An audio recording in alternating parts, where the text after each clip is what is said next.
नमस्कार, आप सुन रहे हैं जागरण पॉडकास्ट का खबरनामा। मैं हूं आपके साथ शताक्षी सिंह।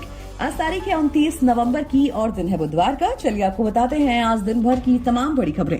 बुलेटिन की शुरुआत करेंगे हेडलाइंस के साथ। यूपी में अब एआई और मशीन लर्निंग की मदद से होगी चकबंदी। यूपी ईसीएल तैयार कर रही है खास सॉफ्टवेयर।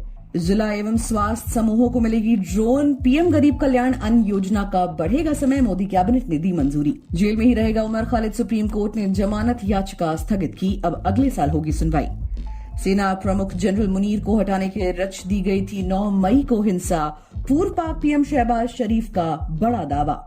मोदी सरकार ने देशवासियों को दिया बड़ा तोहफा। पीएमजीकेएवाई योजना के तहत अब 5 साल और मिलेगा फ्री राशन।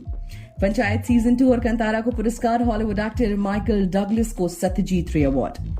मैच जीतने के बावजूद ऑस्ट्रेलिया का वर्ल्ड रिकॉर्ड हुआ चकनाचूर। भारत ने T20I क्रिकेट में कर डाला बड़ा कारनामा। अब खबरें विस्तार से जान लीजिए।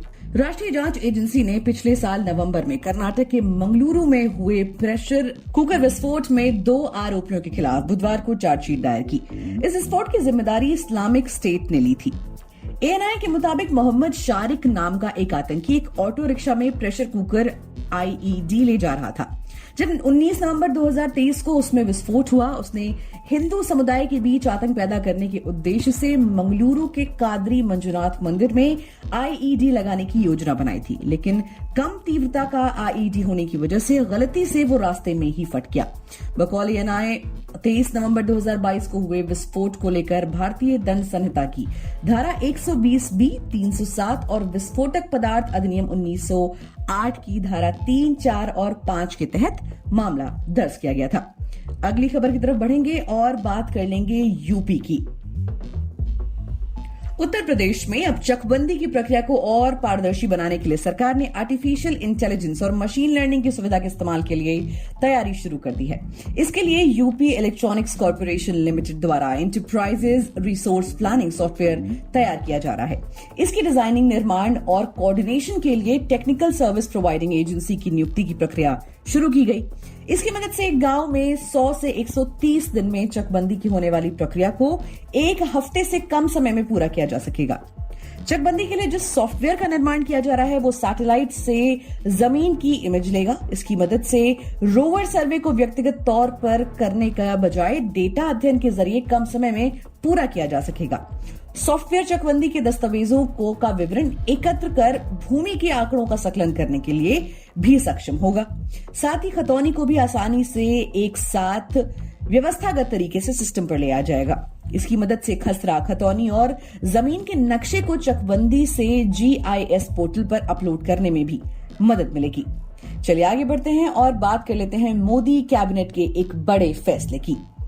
पीएम मोदी की अध्यक्षता में आज केंद्रीय कैबिनेट की बैठक हुई। इस बैठक में कई योजनाओं को मंजूरी दी गई। केंद्रीय मंत्री अनुराग ठाकुर ने कैबिनेट के फैसलों पर जानकारी दी। उन्होंने बताया कि केंद्रीय मंत्रिमंडल ने महिला स्वयं सहायता समूहों को ड्रोन उपलब्ध कराने के लिए केंद्रीय क्षेत्र योजना को मंजूरी दी है।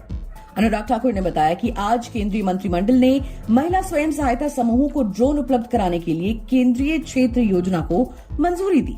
उन्होंने बताया कि कृषि उपयोग के लिए किसानों को 2023-24 से 2025-2026 के दौरान 15,000 चयनित महिलाओं को ड्रोन प्रदान किए जाएंगे।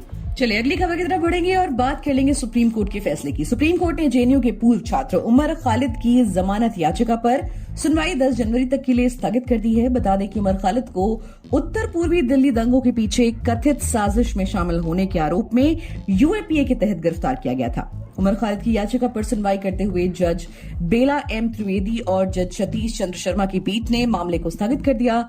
उन्होंने उमर खालिद की वकील कपिल सिब्बल और अतिरिक्त सॉलिसिटर जनरल SV राजू के उपलब्ध नहीं होने के कारण मामले को स्थगित कर दिया। इससे पहले सुप्रीम कोर्ट के जज प्रशांत कुमार मिश्रा ने 9 अगस्त को उमर खालिद की याचिका पर सुनवाई से खुद को अलग कर लिया था। बता दें कि उमर खालिद ने दिल्ली हाईकोर्ट के 18 अक्टूबर 2022 के आदेश को चुनौती दी है। हाईकोर्ट ने पूर्व छात्र नेता की जमानत याचिका को खारिज कर दिया था।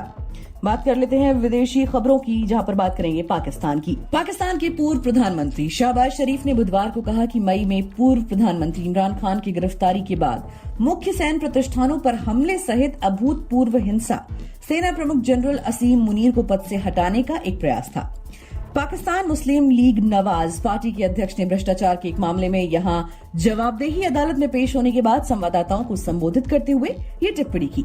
शरीफ ने 9 मई को एक योजनाबद्ध साजिश के माध्यम से मौजूदा सेना प्रमुख को गिराने की कोशिश के लिए सिफर मामलों में जेल में बंद 71 साल के पाकिस्तान तहरीक-ए-इंसाफ पार्टी के प्रमुख इमरान खान पर अप्रत्यक्ष रूप से कटाक्ष किया। पूर्व प्रधानमंत्री शहबाज शरीफ ने इमरान खान पर तंज कसते हुए कहा कि अभूतपूर्व हमलों से सूत्रधार राज्य के दुश्मन हैं। चलिए आगे बढ़ते हैं और बात करते हैं कुवैत की। कुवैत के शासक शेख नवाफ अल अहमद अल सबा की अचानक तबीयत बिगड़ गई, जिसके बाद उन्हें अस्पताल में भर्ती कराना पड़ा। बता दें कि 86 साल के शेख नवाफ अल अहमद को साल 2020 में कुवैत की सत्ता सौंपी गई थी। समाचार एजेंसी एपी की रिपोर्ट के अनुसार शेख नवाफ अल अहमद अल सबा को कुवैत की कमान मिलने के बाद से स्वास्थ्य संबंधित समस्याओं का सामना करना पड़ रहा है। हालांकि उनकी सेहत की समस्या के बारे में ज्यादा जानकारी नहीं मिल पाई है। इससे पहले उन्होंने साल 2021 में स्वास्थ्य संबंधित समस्याओं को लेकर अमेरिका का दौरा किया था। शेख नवाफ को साल 2020 में कुवैत की सत्ता मिली थी। सौतेले भाई शेख सबा की मौत के बाद उन्हें कुवैत का शासक बनाया गया था। अगली खबर की तरफ बढ़ेंगे और बात कर लेंगे मोदी के मंत्रिमंडल के एक फैसले की।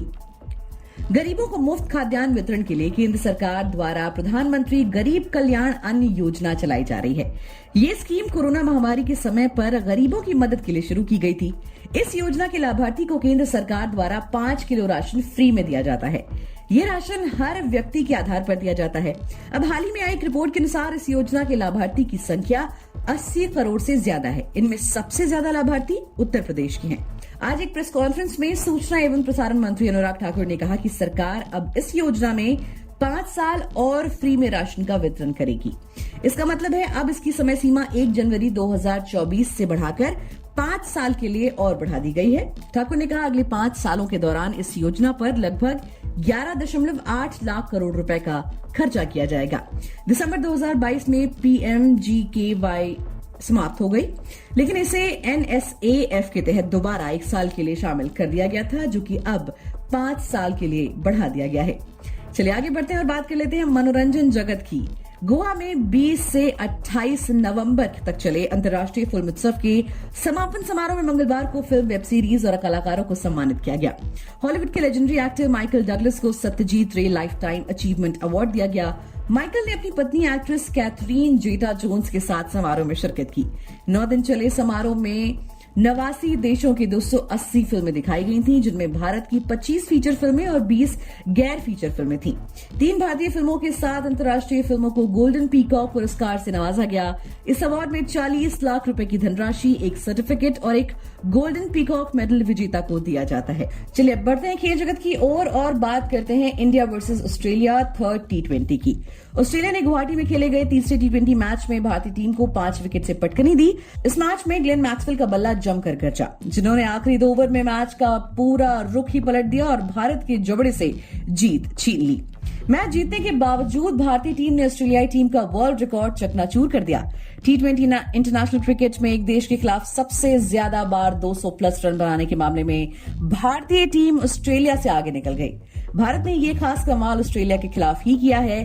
3 बार इस T20 सीरीज में ही सूर्या की युवा ब्रिगेड ने ये कर दिखाया, जब भारत ने 200 प्लस का स्कोर बनाया, जबकि ऑस्ट्रेलियाई टीम ने न्यूजीलैंड के खिलाफ 5 बार T20 इंटरनेशनल क्रिकेट में 200 से ज्यादा रन बनाए हैं। तो दोस्तों आज के लिए फिलहाल इतना ही। देश और दुनिया की तमाम खबरों को जानने के लिए जुड़े रहिए हमारे साथ और सुनते रहिए जागरण खबरनामा।